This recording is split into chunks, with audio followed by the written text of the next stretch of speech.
Hi friend, welcome to my channel, Starchaeology Tarot. I am Desi. I will be reading your cards this month, October. What an honor and a privilege to get to do that for you. How beautiful it is to get to connect with you in this way. If you haven't liked or subscribed, please take a moment and do that now, especially if you are a longtime fan of Starchaeology Tarot, checking out your monthly reading. That would mean a lot to me to have that kind of feedback and support from you. Also, if you have not checked out my Patreon yet, please scroll down and check out the link in the description box below. I have started a Patreon so that I can make this a more sustainable model for me and get to really it's so that I can offer you guys even more extensive and intensive tarot support. So it can be for as little as, the cost of a drink a month, that you can support this channel, support these monthly astrological videos, as well as readings for daily card pulls, pick a pile readings, specified readings in the realms of love, career, etc., etc. I also am offering personal, customized tiers at my Patreon for those of you who want opportunities to get personal readings from me on a monthly basis, and there are different price points for that too. So please check that out if you're someone who wants, a monthly personal tarot reading as guidance, whether it's just answering a question a month or getting a full deep dive 60-minute personal tarot reading every month.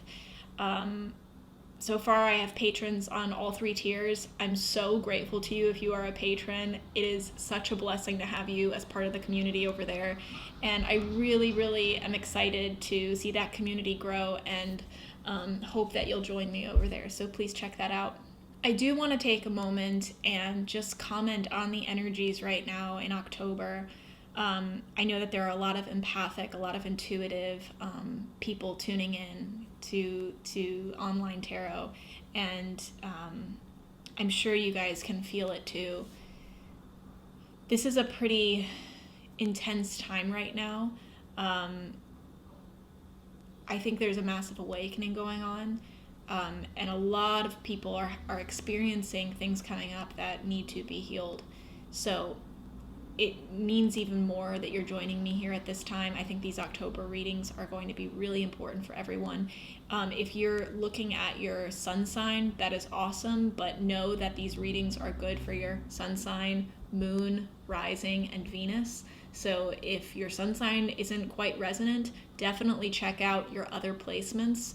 Especially depending on what's going on in your life. If you're having things happening right now a lot in the realm of partnership, friendship, love, check out your Venus. That might be the reading that is more resonant and important for you to hear right now. What resonates is what is meant for you, and what doesn't is not. So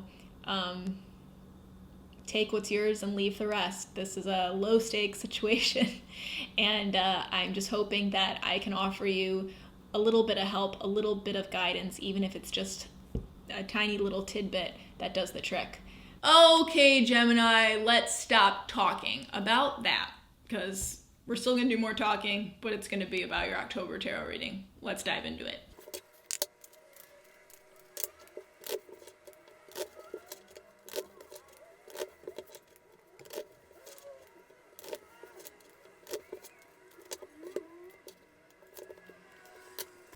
Gemini, we got the Lovers, we got the Five of Wands, and the Father of Swords. The outcome here. The situation you're in, you might be dealing with some difficulties or challenges around partnership. This could be a lover relationship, a lover partnership, a romantic partnership. It could also just be like a friendship that has been a kind of soulmate friendship for you, a very defining relationship in your life, a defining familial relationship, even a defining work relationship, like someone who's been a partner for you and has been so crucial to your career, which has really aligned with your mission in life. So this relationship has been very instrumental in acting out karma in this life, especially around purpose and mission. I think others of you are in this really beautiful partnership. You're not really struggling, but you're having a lot of anxiety for whatever reason around it. Like, it's not like, oh, there's a clear conflict, but you feel conflicted. Either you feel conflicted because things are really great, but you still have like not a good feeling about it, or you don't have any like clear complaints you can point to, but it just doesn't feel right. And that could be because of your own baggage that you are bringing to it. Like, this could be a kind of soulmate connection for some of you, and you're very scared. It's triggering a lot of old wounds, karmic issues for you that are coming up to be healed and resolved, because it's with this soulmate connection. It's with this, this person who specifically has been brought to you in this life to help play out some of this karma and heal things. It could be triggering. There could be something triggering about having this kind of deep connection, this real connection with this other person. And that is, I think, terrifying for some of you. And you're not quite sure how to navigate it. So whether it's like everything is great or clearly there are issues, there's like a blocked energy, I think others of you, in case those didn't resonate, others of you, I'm seeing this almost like reversed, the lover's energy being blocked, meaning you want this to be that kind of soulmate connection, and it's just not. It's like you're hoping and projecting that onto this, but it's just not that. It's like that energy is blocked in this relationship. It's not what you think it is in terms of this defining relationship that is going to be like crucial to your spiritual evolution.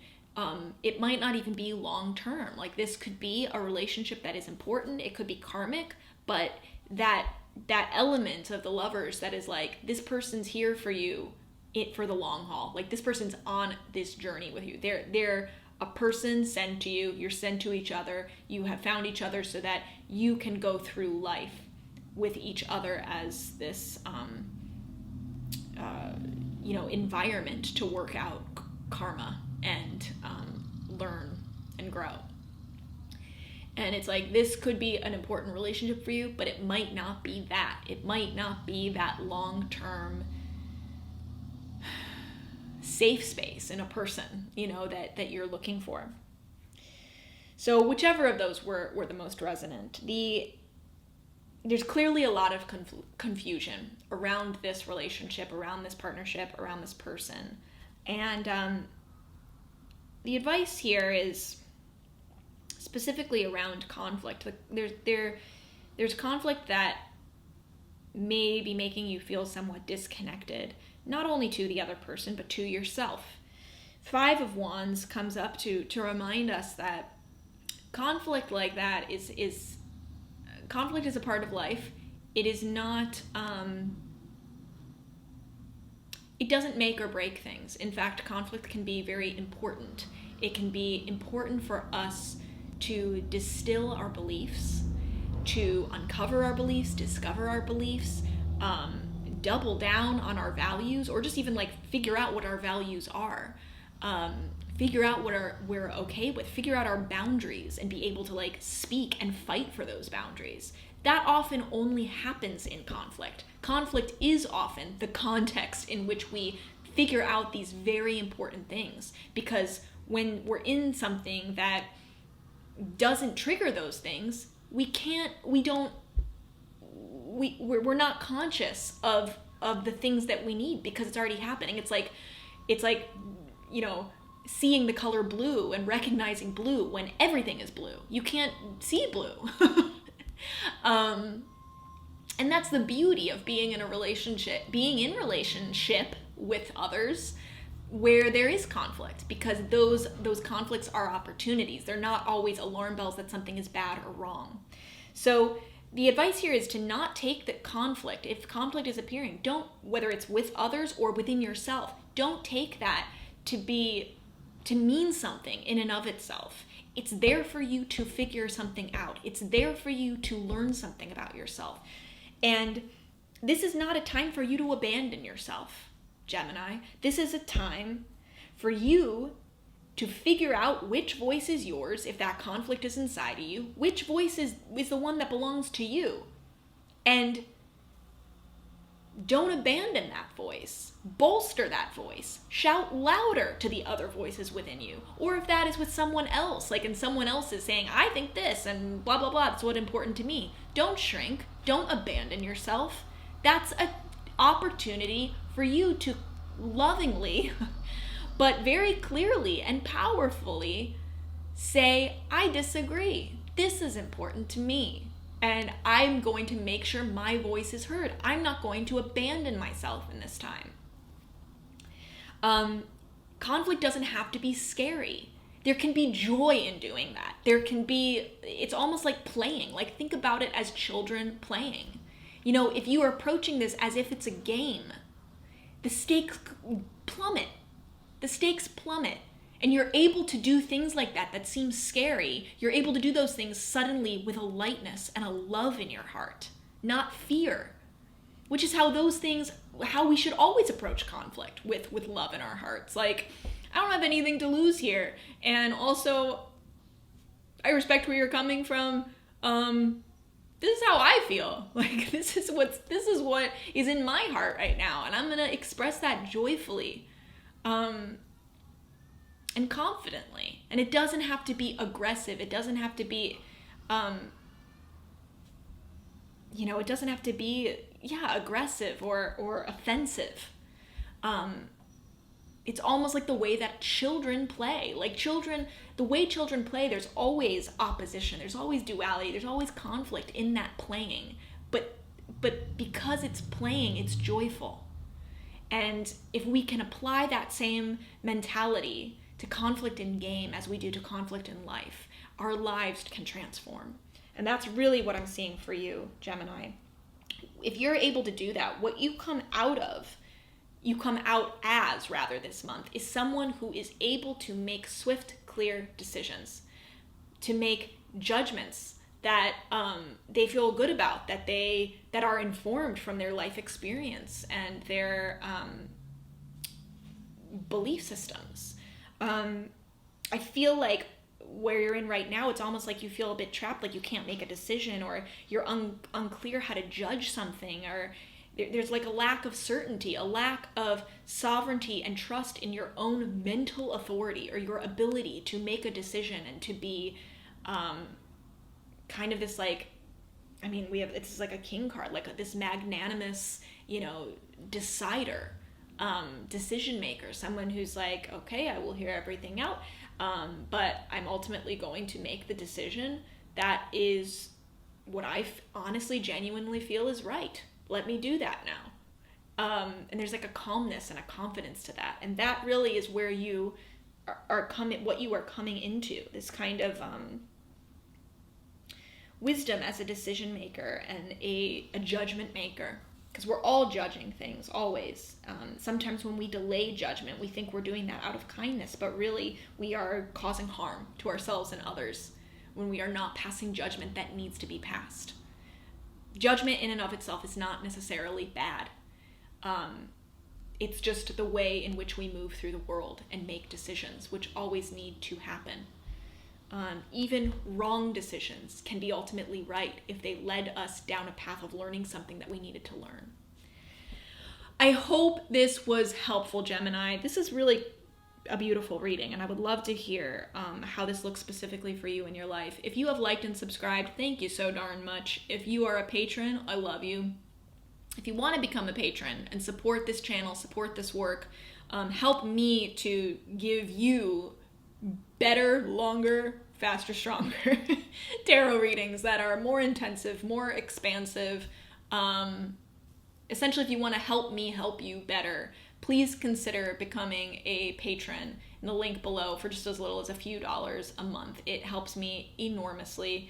If you also are interested in maybe having some custom monthly tarot support, personal tarot readings each month, there's options for those potential patrons at different price points, and I'm really loving those relationships right now with my current patrons. So definitely look into that.